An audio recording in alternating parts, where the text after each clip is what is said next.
mentioned that Hbar is your number 2, but when you're forecast about ROI for these prices, XLM kicks Hbar's butt. What are we missing here? So Hbar has fixed fees on the network in dollar versus XLM is going to be paid in XLM. Again, it's a small amount, just like XRP. Hbar does settle the transactions on Hashgraph. I think the discrepancy is in the time frame. I think over the long term, Hbar's price appreciation exceeds XLM.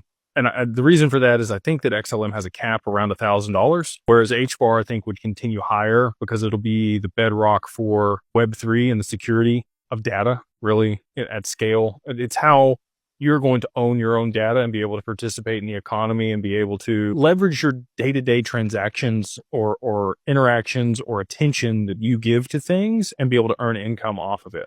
So if you own your own data and you have a decentralized identity on Hbar and the security on that doesn't allow other parties to just take that data from you, which is what currently exists today in Web 2. You're going to do all the things that you're going to do anyway, right? Like you're going to search the stuff you're going to search, you're going to go to the places you're going to go, you're going to eat, you're going to do all the stuff that you do. But if you owned all that and then people could pay you to market to you, that's what I think Hbar will provide.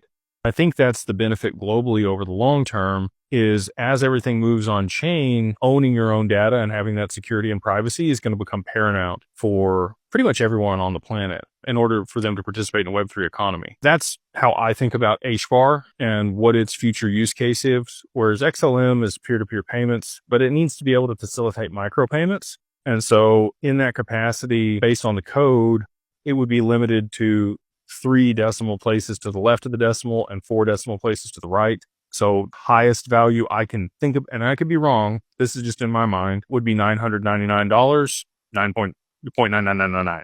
Right. So effectively $1,000 would be the cap on XLM. And again, would love to be wrong on that. I would love people to make a lot more money than I think. But again, that's why Hbar is my number 2, because I don't think it's capped in the same capacity that XLM is over the long term. And again, when I talk about stuff, sometimes it is predicated on short-term price moves. Obviously, I'm positioned in XRP, but it's also the long-term price appreciation for XRP is why I'm there as well. I would be able to leverage that and then buy a bunch of Hbar or XLM and then service that debt with some of my other XRP that I put to work and some of the yield and return bearing strategies that DWP has.